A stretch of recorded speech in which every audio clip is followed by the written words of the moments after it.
कहाँ किया? कोचिंग मैंने एक दिन ऑफलाइन किया था कलाम में। कौन से तो कलाम में गया था एक दिन ऑफलाइन मेन सब्जेक्ट, पर वो और 5 बजे बच्चे पढ़ा रहे थे, वो बैठा नहीं मेरे घर। तो मैंने उत्कर्ष से किया ऑनलाइन प्रॉपर। मैंने जयपुर का बैच लिया था और फिर साथ में एक जो मैं बैच करते हैं कभी लाल वो भी लाइव में आता है, तो उसने जोधपुर का बैच लिया था। हमने ऐसे एक बैच लिया था फटाफट कोर्स कंप्लीट कर उसका नहीं हुआ, पर वो मेरे से मेरे बराबर ही मेहनत करेगा। उसका नहीं हुआ तो नहीं हुआ। उनका सिलेक्शन सब करते हुए लिमिटेड बच्चों का होता है।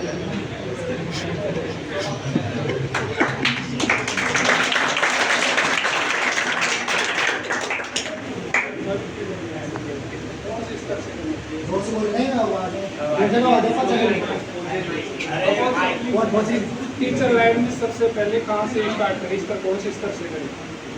सबसे पहले तो अब जैसे 2 एग्जाम हो गए टीचर में, अगर तुम आप 3rd ग्रेड में कर रहे हो तो 3rd ग्रेड में सबसे पहले रीट लेवल 1 है जैसे मेरा। तो मेरे को लगता नहीं प्री की तैयारी करनी पड़ेगी, क्योंकि मेंस का और प्री का सिलेबस दोनों सेम है। अगर आप मेंस की तैयारी कर लेते हो ना, प्री ऑटोमेटिकली 90 नंबर लाने में सबको हो जाएगा। मैंने गलती करी कि मेरे को मैंने लग गया मैं प्री में, कोई फायदा नहीं होता, क्योंकि उसका शुरुआत से मेंस में जाओ अपने आप प्री कर जाएगा। और मेंस की ये है कि सबसे पहले तो साइकोलॉजी बहुत स्ट्रॉन्ग कर लो, साइकोलॉजी और शिक्षण की, क्योंकि वो ही सबसे मेन इंपॉर्टेंट टॉपिक है इसमें।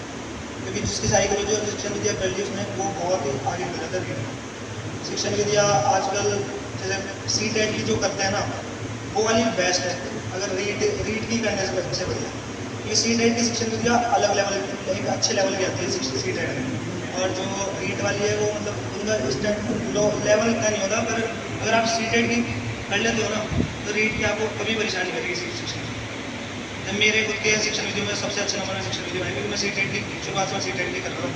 शिक्षण विद्या रहे हिमांशी मैम है सीटेट की, वो बहुत अच्छे अच्छे लेवल की आती है। और बाकी साइकोलॉजी का वंदना ज़्यादा, मैं साइकोलॉजी वंदना ज़्यादा चुका हूँ।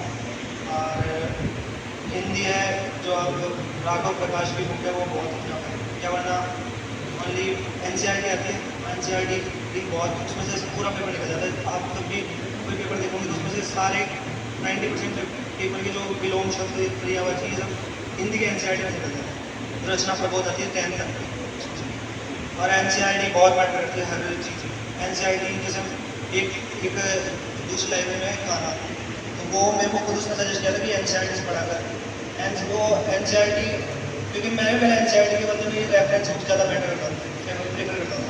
तो जैसे मैंने NCERT स्टार्ट करना धीरे धीरे मेरे खुद के अच्छे नंबर अपने आप आने लगते थे NCERT की तरह पढ़ने।